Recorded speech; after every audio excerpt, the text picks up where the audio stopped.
Ok. Alors, bonsoir à tous. Oui, on espère au moins 50 toits. C'est vrai qu'aujourd'hui, les installateurs, il leur manque plutôt du travail. C'était pas tellement la situation qu'on avait il y a une année et demie en arrière. On a fait plusieurs séances avec Iman, qui est mon collègue avec lequel je travaille sur le projet Groupit, qui est le responsable Groupit. Et les entreprises, en fait, elles ont faim là, ces temps. Donc, on a plus ce risque de pouvoir attendre longtemps avec de mettre des panneaux solaires photovoltaïques parce que finalement, là, les entreprises sont disponibles. Avant de rentrer dans le vif du sujet, je voulais juste faire quelques petits points de pourquoi on fait Groupit. Je sais pas si vous souvenez, pour ceux qui étaient là, du Club de Rome 1972, c'est Mido qui annonçait en gros un effondrement de la population. Dans les années, lui, il annonçait 2020, 2050 par là autour. Ben, c'est ce qu'on voit sur le graphique. Il disait qu'à peu près par là, c'était en gros 2050. Et puis, il nous a dit, il nous disait tout le temps dans ses publications que fallait équilibrer la population et le PIB d'un côté, les ressources naturelles de l'autre, et qu'il fallait faire vite parce que chaque année qu'on va perdre, en fait, ce sera plus compliqué. Et en fait, ce modèle, on l'a suivi. Il y a des gens qui l'ont accompagné pendant toutes ces années. Ça a été publié en 2019, je crois, 2012, pardon. Donc ça mériterait de suivre un petit peu quelques années après. Mais depuis septembre 2012, ce qu'il a prévu, c'était en trétier, et puis ce qui est arrivé réellement, c'est en très plein. Donc en fait, malheureusement, son modèle est pas faux. Et on attend de voir en fait ce qui va se passer par là. Et en gros, l'annonce entre 2010 et 2030, on commence à voir une population qui va baisser. Si vous regardez ce qui s'est passé au niveau du changement climatique, en particulier cet automne dans les pays de l'Est. On a vu aussi les incendies dans plein d'endroits.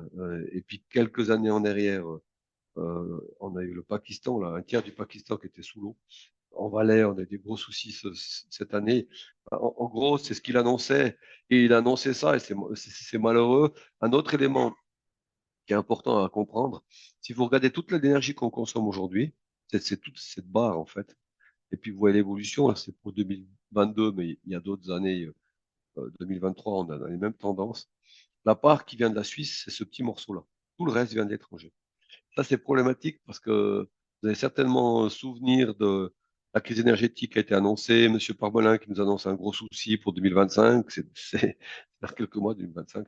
En fait, il nous annonce ça avant la guerre en Ukraine et avant la crise du nucléaire français. Et donc, la situation a absolument pas changé depuis que Monsieur Parmelin nous annonce un blackout pour 2025.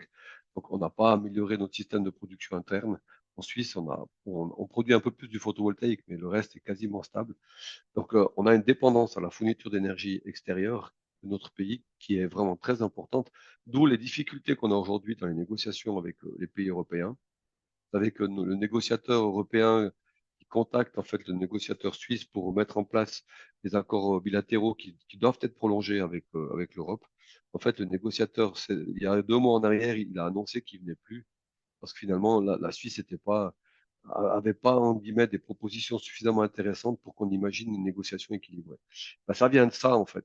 Dans la mesure où on est très dépendant d'eux, et puis qu'on leur demande, en fait, de pouvoir avoir une solidarité électrique, en particulier les mois d'hiver.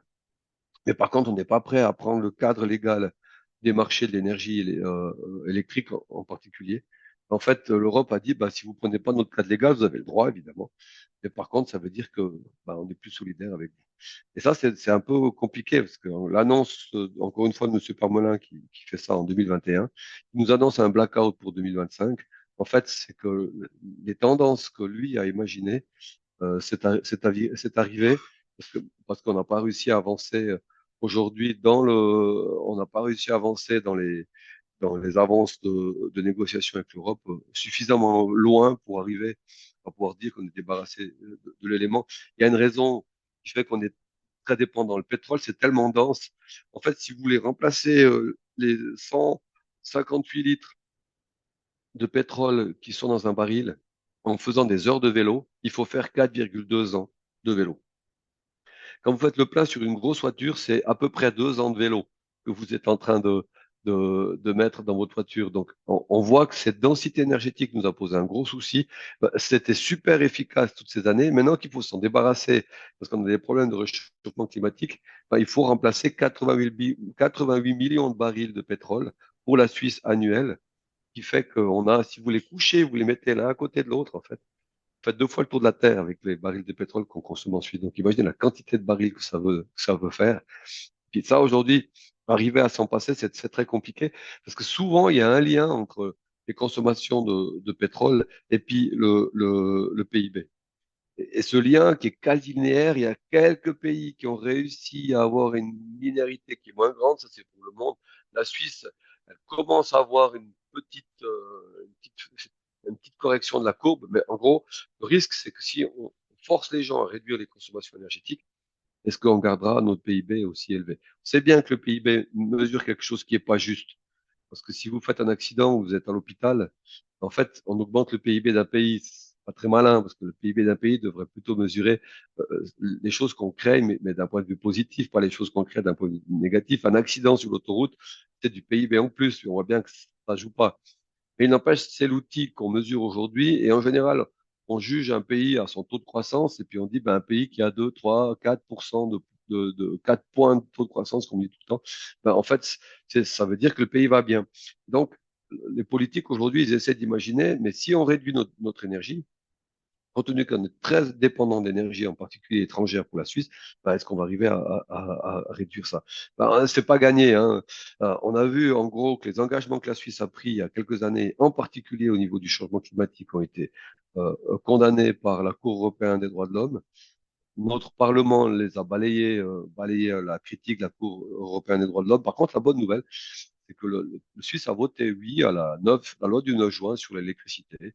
Et puis ça, il y a plein de cadres, on en parlera, qui va permettre de pouvoir accélérer un peu le processus. Et ces éléments-là sont importants.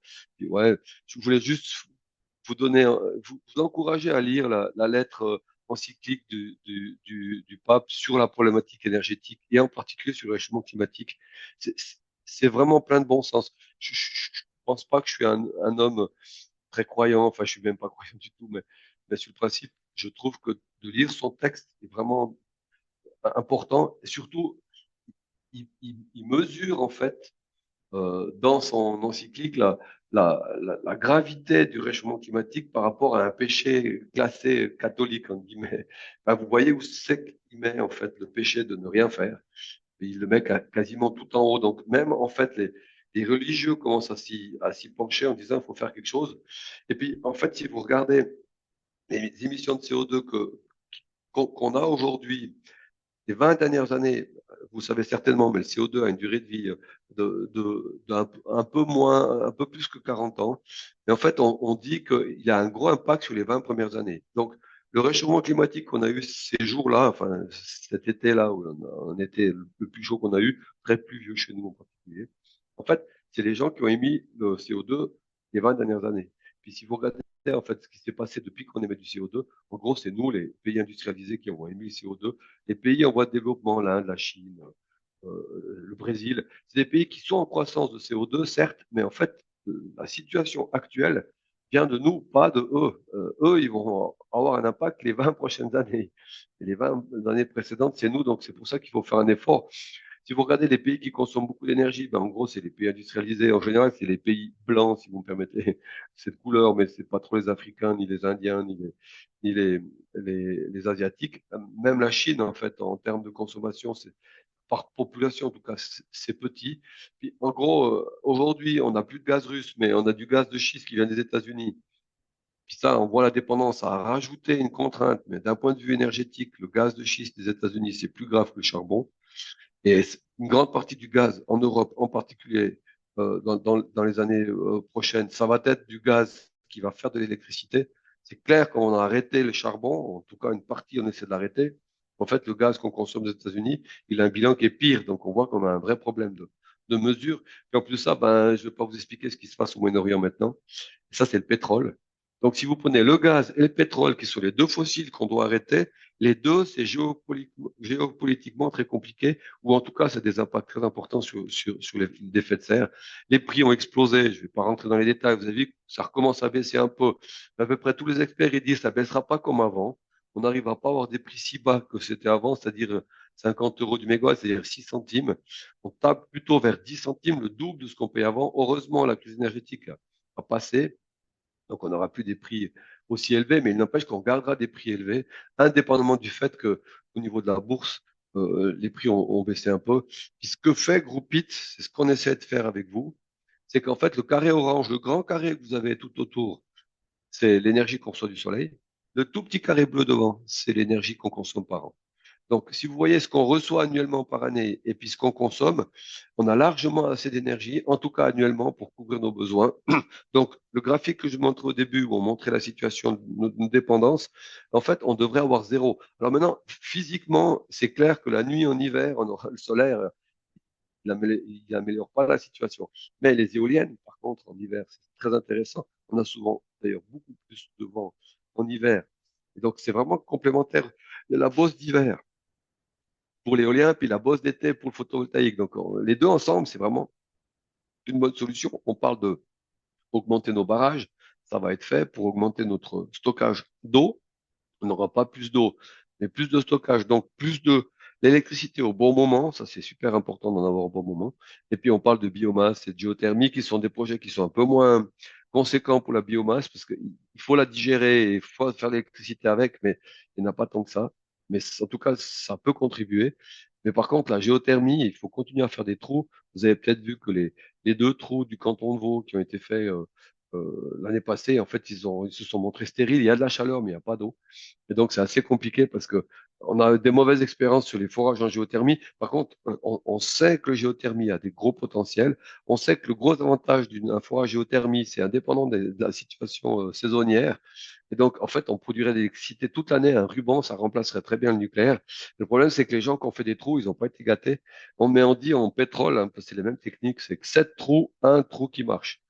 Donc, il faut faire des trous, il n'y a pas trop de solutions. Il faut creuser au bon endroit, évidemment, jusqu'au moment où on va trouver effectivement un trou qui va fonctionner. Donc, Groupit, comme vous l'a dit, l'idée, c'est d'augmenter la part de production photovoltaïque. C'est pour atteindre la vision 2050 du Conseil fédéral. Bon, aujourd'hui, on doit multiplier par 10, par 5, pardon, le nombre de panneaux solaires qu'on doit mettre chaque année. Et juste pour vous donner un ordre de grandeur, c'est que par rapport à la situation de la crise énergétique, on a les entreprises qui étaient surchargées de travail et elles ont été proactive en disant on renforce nos personnels, on rachète du matériel parce qu'on voit que les clients maintenant, enfin, ils ont compris la nécessité de faire vite. Sauf que après la crise énergétique, les gens disent oh ben ça va, il n'y a plus de problème, donc il n'y a pas de raison de continuer à baisser des panneaux solaires. Donc on a deux entreprises qui participaient à Groupit qui ont arrêté leur activité parce qu'ils n'avaient plus assez d'activité et financièrement ça rapportait plus assez. Et donc elles ont arrêté leur activité. Et donc il y a des gens là qui sont là aujourd'hui prêts à faire du solaire photovoltaïque et qui trouvent pas de clients. Et l'objectif c'est vraiment de faire ça, c'est-à-dire vous mettre en relation avec des clients, c'est de contribuer à travailler avec des gens locaux. Ça, c'est important pour nous. On va pas travailler avec des gens qui viennent de Genève dans vos régions. Donc, c'est vraiment un critère. Et puis, en fait, on gagne rien, nous, dans le processus. On est à prix coûtant. L'idée, Iman et moi, aujourd'hui, quand on fait des heures en dehors des heures de travaux normales, entre guillemets, c'est des heures sup, mais on n'est pas payé pour ça. Donc, on n'a aucun intérêt. Personne nous paye à part vous. On en parlera. Et les communes qui nous mandatent. Donc, sur le principe, on est vraiment neutre. On n'a pas d'intérêt avec une entreprise ou l'autre. Donc, si on vous propose de travailler avec ces deux entreprises-là, c'est ce qu'on vous dira à la fin du processus. Ça veut dire que objectivement, il n'y a vraiment aucune raison qu'une des deux, en fait, ait un intérêt quelconque. Chez moi, l'équipe qui travaille dans mon lab sont vraiment sensibilisés à ça. C'est le client qui paye, c'est pas les entreprises. Voilà. Qu'est-ce qu'on va faire? On va vous accompagner dans la démarche photovoltaïque. On est en train de développer la partie rénovation. Et ça permet de pouvoir avancer sur la rénovation. Mais pour l'instant, ici, maintenant, on fait la partie photovoltaïque. On a un processus d'appel d'offres groupé pour les installations photovoltaïques. Donc, on appelle ensemble les panneaux solaires. On va pas obtenir des super prix. Attendez-vous pas à avoir 30% de prix par rapport aux baisses de prix par rapport à. Ce serait pas logique parce que justement, on affaiblit encore un peu les entreprises. Par contre, on a le rapport qualité-prix le meilleur. C'est ça qu'on cherche, en fait. On est neutre, on l'a déjà dit, et on vous livre deux choses.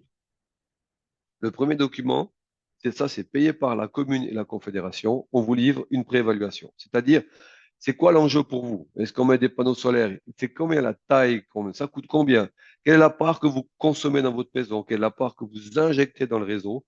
Et puis, en gros, c'est si ça rapporte de l'argent, enfin, ça rapporte de l'argent, je ne veux pas dire si, évidemment, ça rapporte de l'argent, il n'y a pas de doute. Si, c'est de savoir combien, en fait, ça rapporte en pourcent, pour que vous puissiez dire, ah, ben moi, j'ai de l'argent en banque aujourd'hui qui me rapporte du 0,1%. Bah, si je le place dans mes panneaux solaires, ça me rapportera du 4%. Donc, ce serait trop bête de ne pas le faire. Donc, ça, c'est ce qu'on vous fait. Et dans le processus, en fait, on a plusieurs étapes. C'est très cadré, hein. On a plus de 1000 toits équipés aujourd'hui grâce à Groupit, hein. On ne sait pas exactement combien parce qu'on n'a pas toujours les gens qui nous disent combien ils ont fait. Mais on est en train de monter la base, mais plus de 1000 toits probablement. La chose qu'on fait, c'est les séances. On a fait plein de séances dans les gens de Gruyère Pays d'en Haut. On a vu 5 séances en direct et puis on fait cette séance ce soir-là qui est enregistrée et on explique tout le processus. Deuxième étape, c'est que vous vous inscrivez. Enfin, la première pour vous. Vous vous inscrivez. Là, encore une fois, c'est la commune qui paye. Vous sortez rien jusqu'au processus de rendu d'évaluation. Quand vous vous inscrivez, vous devez remplir un questionnaire. Ce questionnaire nous permet à nous, justement, de faire les calculs.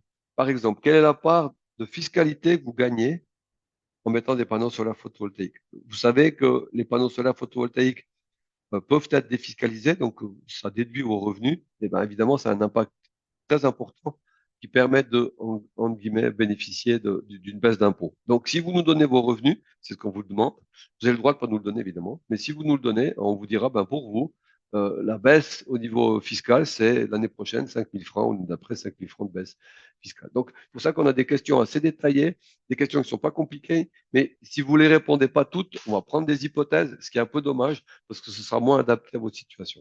Et après, euh, on vous livre en fait un préaudit. Ce préaudit sert à justement avoir des enjeux. Tiens, je dois mettre combien, ça coûte combien, ça me rapporte combien, ces éléments-là. Et cette partie-là vous permet de prendre la décision d'après en disant, tiens, je continue ou pas. Jusque-là, c'est la commune et la confédération qui payent. À partir de là, c'est que vous payez un bout, 350 francs, à peu près 1% du coût, un petit peu moins, un petit peu plus qu'1% du coût des travaux, pour qu'on puisse vous accompagner sur le processus d'appel d'offres. Et puis, si vous payez, à ce moment-là, on vient faire la visite sur vos toits, on regarde ce que vous nous avez donné comme information, si ça correspond à la réalité. Et puis, on vient regarder, par exemple, comment descendre les câbles du toit au sous-sol. On regarde l'état de vos tableaux électriques pour être sûr qu'on peut mettre un fusible qui s'appelle panneau solaire photovoltaïque. Cette visite sert à faire un rapport détaillé qui sert aux entreprises pour qu'elles puissent faire des offres. Et puis ces offres-là, elles vont venir de les entreprises et pour pas qu'elles aient besoin de se déplacer, parce qu'en fait, ça leur prend beaucoup de temps et ça leur coûte de l'argent pour rien. C'est nous, on fait le travail à leur place, donc on leur envoie les informations nécessaires à pouvoir éviter de passer trop de temps à aller faire des visites. Nous, on a des gens qui font pour ça pour eux et donc ça permet aussi d'avoir des offres intéressantes. L'étape numéro 7, c'est pour ceux qui ont des maisons classées à l'inventaire fédéral, on regarde si le calpinage qui a été proposé correspond bien effectivement aux règles de la commune, enfin la confédération. Mais là, a priori, dans vos régions, il n'y a pas de souci, à moins d'habiter dans le château de la Gruyère. A priori, vos maisons, si elles sont normales, on n'a pas de souci là-dessus. Une fois qu'on a fait tout ça, on fait l'appel d'offres et nous, on les traite, on les classe avec le meilleur critère. Puis cet appel d'offres, en fait, on vous envoie les deux meilleures offres. Et puis à l'étape numéro 9, vous choisissez une des deux.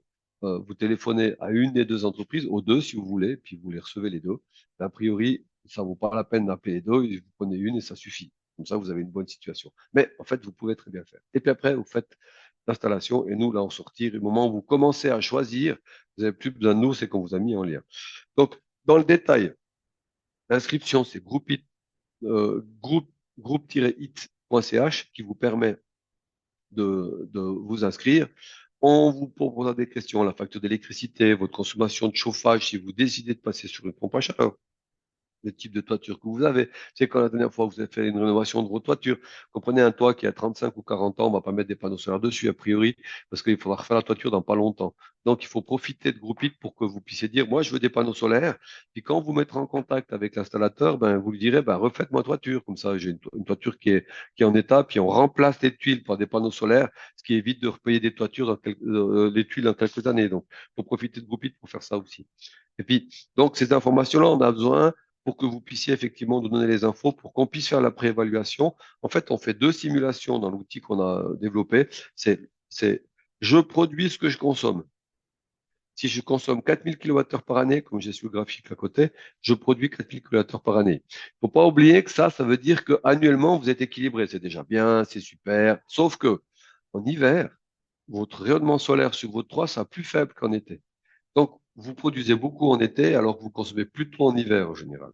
En particulier pour ceux qui ont des chauffages électriques ou des pompes à chaleur. Donc, ce qu'on suggère, c'est la deuxième chapitre, c'est rentabilité financière, c'est-à-dire l'autarcie ou quasi de notre pays, parce que si on met suffisamment de panneaux solaires sur les toits, on arrive quasiment à produire assez d'électricité avec les autres éléments, mais en tout cas non fossiles et renouvelables. Ben, ça vous permet de choisir les deux variantes. Puis, en choisissant sur le curseur droite et gauche, ça vous met à jour les données, et ça vous permet de dire, ah, ok, moi je suis plus à l'aise avec la partie autoconso, ou je suis plus à l'aise avec la partie maximisation de ma toiture. Donc ça vous permet de dire, ok, voilà où j'en suis. À partir de cette étape-là, vous pouvez vous arrêter, comme je l'ai dit tout à l'heure.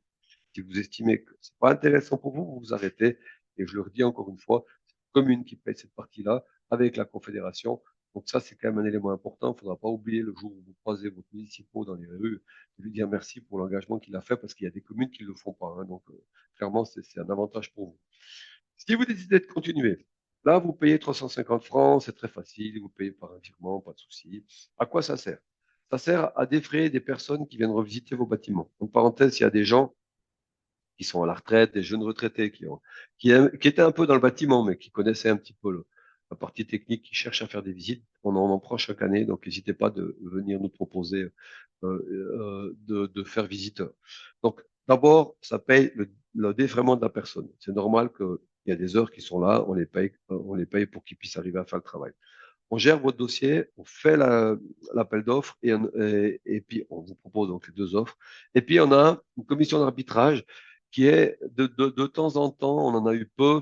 On a eu un cas là sur un problème d'acompte qui a été payé avec l'entreprise, qui est le patron qui est parti avec la caisse. Et alors là, on a essayé de régler, on a trouvé des pistes. On n'a pas récupéré la totalité de l'acompte, mais en fait, on les a accompagnés pour arriver à régler cette problématique-là. Mais on a aussi des fois des problèmes techniques, comme par exemple un onduleur qui est posé sur une paroi qui fait du bruit. Et puis dès 5 heures le matin, la jeune fille en fait qui dort derrière la paroi, elle peut plus dormir parce que c'est dimanche et qu'elle a fait la fête le samedi. Résultat des courses, en fait, on a fait déplacer le onduleur parce qu'on n'avait pas imaginé que ça puisse être aussi bruyant. Donc ce genre de choses, on vous accompagne. Rapport de visite et la visite. En fait, on vient vérifier chez vous si les informations que vous nous avez données correspondent bien à la réalité. On regarde l'état de la toiture, on regarde l'emplacement du tableau électrique, on regarde aussi le chemin qui descend de la toiture au tableau électrique. Enfin, des éléments tout simples, ce que font les installateurs photovoltaïques quand ils viennent à la maison chez vous, si vous faites un appel d'offres tout seul. Donc, en fait, chaque installateur va venir faire la visite et puis ils regarderont avec une solution. Donc, cet élément-là permet aux installateurs de pouvoir faire une offre sans visiter vos maisons. La durée, ça dure entre 30 et 45 minutes et on livre pour les installateurs un rapport de visite. Ce rapport de visite, encore une fois, qui permet aux installateurs de faire une offre. Pour le calpinage, je vous ai dit, la manière de poser des panneaux solaires, si vous habitez comme là dans une église romane, ben évidemment, on intégrera les panneaux solaires de telle manière que ce soit visuellement acceptable. Aujourd'hui, les décisions du tribunal fédéral ont été très claires sur les dossiers qu'ils ont dû gérer. Il n'y a aucun bâtiment, à part les bâtiments qui sont inscrits à l'inventaire fédéral, c'est-à-dire donc ISOS niveau 1, tous les autres, en fait, le tribunal fédéral, vu le cadre juridique qui est actuellement valable en Suisse, tous les autres bâtiments doivent pouvoir accueillir des panneaux solaires photovoltaïques. Donc, les communes et les cantons n'ont pas le droit de dire non, valable aussi dans les zones agricoles, évidemment. Il y a juste des règles à respecter, c'est-à-dire, par exemple, on ne veut pas que les panneaux solaires dépassent la toiture. Donc, ils doivent être intégrés sur la totalité de la toiture. On ne veut pas des timbres postes, c'est-à-dire des panneaux un là, deux ici, puis trois là. Donc, il y a une intégration qui est obligatoire. Mais en fait, ces éléments-là, en général, dans votre cadre, je pense qu'il n'y a pas trop, il y a pas trop de soucis. Donc, une fois qu'on fait le rapport de visite, qu'on a confiné le calpinage, on vous envoie des offres qu'on a traitées, qu'on a triées, en fait, basées sur des critères de proximité, parce qu'on soutient les entreprises locales, de prix correct, en fait, mais aussi que l'installation soit de bonne qualité. On contrôle que les entreprises qui fournissent les installations puissent être sérieuses. D'ailleurs, si elles ne le sont pas, on les exclut de l'appel d'offres. Donc, on a en fait un contrôle qualité des entreprises Et puis, on essaie de vous obtenir une garantie pour que les travaux soient faits rapidement. Je vous dis, aujourd'hui, c'est plutôt 2 à 3 mois. Les entreprises qu'on a rencontrées la semaine passée et hier, j'en ai encore vu deux, ils m'ont dit, franchement, moi, aujourd'hui, j'ai des monteurs qui sont au bureau à rien faire. Donc, s'ils reçoivent en fait le mandat de mettre des panneaux solaires, je pense qu'en un mois et demi, les panneaux solaires sont là. Ils ont souvent du matériel, justement parce qu'ils en ont commandé en quantité importante pour prévoir la tendance qu'ils avaient au niveau de la crise énergétique. Puis maintenant, ils ont une baisse. Donc, c'est vrai que en mettant des panneaux solaires aujourd'hui, en plus, on risquera d'avoir probablement des prix un peu meilleur marché que l'année passée parce que justement, les entreprises ont du temps. Puis vous avez peut-être vu, pour ceux qui s'intéressent, excusez-moi, ah, j'ai mon téléphone qui sonne et ça me casse les oreilles. Voilà. Je vais vous mettre en avion, comme ça. Hop, ça va. Excusez-moi. Donc, vous avez peut-être vu que le coût des panneaux solaires photovoltaïques a été divisé par deux, on va dire, ces 6 derniers mois. 6 mois, 6 à 1 année. Pourquoi les Chinois noient le marché, les Asiatiques, on va dire, il n'y a pas que les Chinois noient le marché. En fait, ils ont construit des usines qui sont démesurées. Et puis aujourd'hui, le nombre de panneaux solaires installés dans le monde est inférieur à la capacité de production qu'on a des usines, alors qu'il faudrait être plus vite. Hein. Donc, c'est une bonne nouvelle, c'est que techniquement et d'un point de vue du matériel, on peut suivre, et malheureusement, en fait, les entreprises trouvent pas les clients qu'ils ont besoin. Donc, en l'espace de 2 ans, on a eu à peu près une baisse par deux du prix du matériel, c'est-à-dire des panneaux solaires. Les heures, évidemment, n'ont pas baissé, mais donc, on a là une bonne opportunité. On vous envoie les deux offres et là, vous choisissez. Vous décidez de prendre les deux entreprises, vous les faites venir ou qu'une, c'est vous qui décidez. Et là, l'entreprise, elle fait une contre-visite. Là, c'est le pro qui vient et le pro, il va regarder sur toi si, parce que nous, on n'a pas été démonter les tuiles sur toi. On va regarder sur le toit, il va démonter les tuiles pour regarder comment c'est, pour dire, OK, c'est bon, l'offre qu'on vous a envoyée, c'est correct. Il peut avoir une adaptation. Il peut y avoir une adaptation liée à vos demandes. Par exemple, vous voulez refaire la totalité de la toiture. L'installateur sera au courant quand il reçoit votre dossier, parce qu'on a remarqué dans les commentaires en disant le client veut refaire la totalité de la toiture, vu qu'en général, les installateurs de panneaux solaires photovoltaïques, c'est aussi des couvreurs, c'est même plutôt des couvreurs. Donc, en tout cas, ils ont des couvreurs avec lesquels ils travaillent. Ben, c'est très facile de démonter toute la toiture et de refaire une toiture à neuf. Vous avez des échafaudages. C'est plutôt la bonne nouvelle si vous devez quand même un jour la faire. Mais ils regardent aussi si vous demandez d'avoir une borne de recharge pour les voitures, éventuellement une batterie, plutôt pas une batterie au lithium, on en a besoin pour la mobilité, vu l'impact écologique, c'est pas si simple. Mais une pompe à chaleur, on a eu pas mal de gens qui profitent d'avoir un professionnel qu'on a sélectionné qui fait d'autres prestations pour dire ah ben je veux faire autre chose. Pardon. Et souvent, excusez-moi, souvent votre voisin s'intéresse aussi. Donc ça arrive des fois que nous on fait un appel d'offres pour une personne, puis il y en a 3 ou 4 qui se mettent autour en disant ah mais attends, c'est tout à fait. Compte tenu que le processus a été fait, tant mieux. Finalement, on se raccorde aussi. Donc on voit que stratégiquement, là vous pouvez évidemment rajouter d'autres toits lorsque vous verrez l'entreprise qui vous fera une offre complémentaire, et puis évidemment rajouter quelques éléments qui sont pas prévus dans notre appel d'offres. On parlera sur la groupie de rénovation, mais pas maintenant. La confirmation de l'offre, c'est vous qui la faites. C'est pas avec nous, hein, c'est avec l'installateur. On n'est pas là, on n'est pas des intermédiaires, on prend pas de marge dans le processus. Hein. Et puis c'est vous qui signez l'offre. Ou vous pouvez décider de vous arrêter après avoir reçu l'entreprise en disant oh, ouais, j'ai pas envie. C'est votre choix.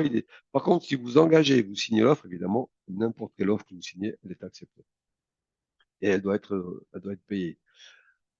Après, nous, si vous nous donnez les informations, on va vous les demander, mais il y a quand même pas mal de gens, une fois qu'ils ont leurs panneaux solaires, ils nous oublient. Finalement, le but, c'est de trouver des panneaux solaires. Donc. Mais on vous demande quelques informations, de savoir qu'est-ce que vous avez signé réellement. Est-ce que c'est la totalité de la toiture? Est-ce que c'est qu'un petit bout, enfin un bout ce qui correspond à votre production? Est-ce que vous avez mis une pompe à chaleur ou pas? Vous, rép- vous répondez à un questionnaire de qualité, qu'on sache ce qui s'est bien passé et mal passé. Vous savez, on a traité peut-être, je sais pas, 4000 personnes. Euh, je pense à peu près 4000. 4000 personnes, évidemment, dans le processus aussi nombreux, on peut s'améliorer. On a de temps en temps des ratés.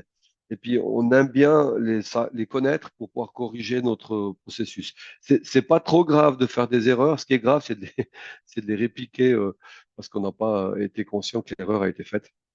Donc, n'hésitez pas de nous envoyer en fait le questionnaire de qualité. Et puis, il y a un suivi de consommation. Si vous nous transmettez les données aussi de vos onduleurs, qui nous permet de voir que la production que vous avez correspond bien à la réalité, à ce que nous, on a fait sur nos modèles. Puis, si vous ont vendu pour 10 kilowatts, que vous avez bien 10 kilowatts, c'est pas tout à fait 10 kilowatts parce qu'il y a une partie qui part dans l'onduleur, mais vous devriez avoir à peu près 9 kilowatts en production en plein soleil, le toit bien orienté avec une bonne température, pas trop chaude donc ça nous permet de dire ah ben, ça va. Et puis il y a une instance d'arbitrage, je l'ai déjà dit. Si vous avez un souci, vous, mais si l'entreprise a aussi un souci, on est là pour aider à trouver un accord. On dit tout le temps, mieux vaut un mauvais accord qu'un bon procès. Les procès, en général, c'est les avocats qui s'en mettent plein les poches, enfin plein les poches. Ils payent leurs heures, en fait. Mais sur le principe, ça coûte cher de faire des procès. Donc, on n'a jamais eu un cas, à notre connaissance, qui a découlé sur un procès. On a eu effectivement la compte, là, comme on vous a dit, et ça date de pas très longtemps, un patron malhonnête qui est parti avec la caisse. Mais sur le principe, les autres cas ont toujours été réglés à l'amiable.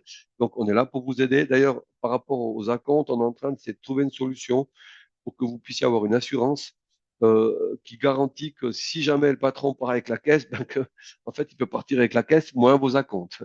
Donc, ce qu'on essaie de demander aux entreprises aujourd'hui, c'est une garantie d'assurance pour l'acompte versé au cas où l'installation n'est pas faite dans un délai d'une année, par exemple. En fait, ils vous rendent l'acompte et c'est les banques et les assurances qui font ça. Donc, on espère que pour votre cas, on arrivera à mettre ça en place. En tout cas, c'est ce qu'on essaie de faire justement pour éviter le problème qu'on a eu, enfin, que notre client a eu avec cette entreprise qui a été malhonnête et qui est partie avec la caisse. Évidemment, on avait contrôlé si l'entreprise était sérieuse, c'était le cas, mais pas le patron en fait. Je ne veux pas savoir si le patron est sérieux. On a effectivement contrôlé aussi s'il avait des poursuites. Si ce n'était pas le cas, il n'y en avait pas. Il payait ses assurances sociales. Donc, pour nous, les signaux de l'entreprise étaient bons. Sauf que là, quand quelqu'un il s'en va avec la caisse, encore une fois, c'est compliqué. Et puis, évidemment, on est là pour constater s'il y a des pépins. Bon, vous avez le droit, après, évidemment, après notre proposition d'accord à l'amiable, d'aller voir un tribunal sans aucun problème. Ah, Alors, les finalement. délais, vous vous inscrivez jusqu'à mi-octobre, donc on va probablement prolonger un peu ça, il semblerait, parce que en fait, on essaie d'encourager du monde à venir, et puis on a eu des salles qui étaient quasiment vides à certains endroits. Je crois qu'à Villeneuve, on était 6 personnes. Et puis, dont 3 personnes qui étaient dans une PPE. Donc, en fait, il y avait trois maisons, 4 maisons. Alors que dans d'autres groupites qu'on a fait, on a eu des 230 ou des 300 personnes qui sont venues. On a dû louer des salles de cinéma parce que les conférences étaient super pleines.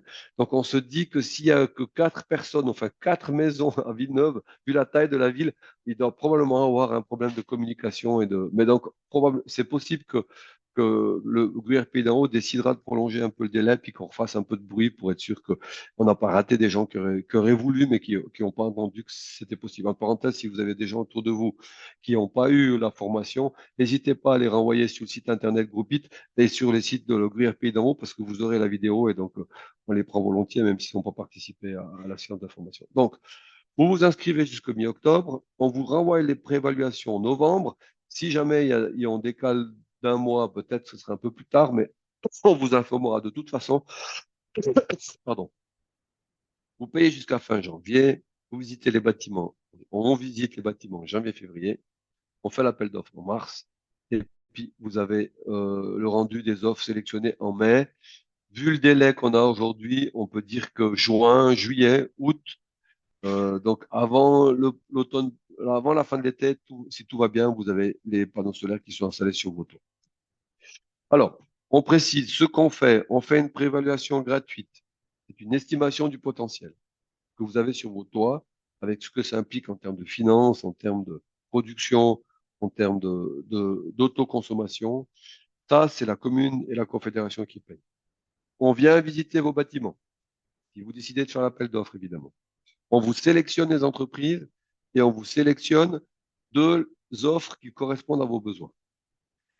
Ce qu'on ne fait pas, c'est un audit énergétique, c'est-à-dire avec un CECB+, par exemple. Ça, vous n'en avez pas besoin dans votre situation, parce que sur le principe, le CECB+, sert essentiellement à toucher des subventions pour le programme bâtiment. Les subventions que vous allez toucher, vous, c'est des subventions qui viennent de Pronovo, qui n'est pas du programme bâtiment. Donc le CECB pour les subventions sur les panneaux solaires photovoltaïques sont pas nécessaires. Et puis sur un processus identique, on est en train de faire groupit rénovation, mais chez vous, on s'arrête au PV pour l'instant. Pour l'instant, on a 3 terrains dans lesquels on fait groupit rénovation, c'est Morges. On a eu une centaine de maisons inscrites. On est en train de faire à Mont-sur-Lausanne où on espère 50-60 maisons. Et puis, on lance un projet identique à Lausanne avec un premier galop d'essai avec 20 maisons. Ça veut dire que quand le parc naturel Gruyère Pays d'en Haut proposera de vous faire un groupit rénovation, on aura déjà eu 3 cas où on aura testé le truc, donc on aura essuyé un peu les plâtres. Donc, on pourra imaginer que d'ici une année, on vous réinviterait pour ceux qui voudraient rénover leur maison, autre que le panneau solaire photovoltaïque. Et là, on s'occupe en fait de 8 éléments dans la maison. C'est le changement du panneau de la chaufferie, donc mazout, gaz ou vieille pompe à chaleur qu'il faut changer.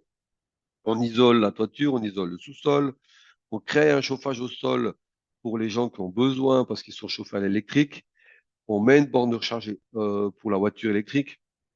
On régule tout ça pour que ça fonctionne correctement. On met des panneaux solaires photovoltaïques pour ceux qui n'en ont pas, etc. Et tous ces éléments-là, en fait, on les traite dans Groupit Rénovation. Pour l'instant, on le fait pas, mais on le fera certainement, probablement un jour chez vous, dans une année ou dans 2 ans, peu importe. Mais j'ai le principe, en fait, si vous voulez rénover vos maisons, évidemment, c'est possible de le faire avec Groupit Rénovation. Mais pour l'instant, on s'arrête aux panneaux solaires. C'est l'action qu'on propose aujourd'hui avec le GouRP. Alors, des questions, vous en avez plein d'aides sur le FAQ qui se trouve sur notre site internet, dunggroupit.ch. Vous avez là-dessus des informations aussi. Il y a une petite vidéo qui explique comment ça marche. Donc, si vous avez des gens qui se posent la question, tiens, c'est quoi le retour de Groupit? Allez voir, il y a des témoignages de gens. La vidéo qui a été payée par l'Office fédéral de l'énergie pour montrer que les appels d'offres sont intéressants. Puis vous avez en fait une adresse email pour poser des questions. Si vous avez un numéro de téléphone, n'hésitez pas s'il y a des questions. Mais l'étape que vous devez faire maintenant, si je reviens sur la prochaine étape, c'est effectivement de vous inscrire pour qu'on puisse faire le travail et vous aider à passer à l'acte au niveau de la transition énergétique. J'en ai fini. Je suis là, évidemment, pour répondre à vos questions.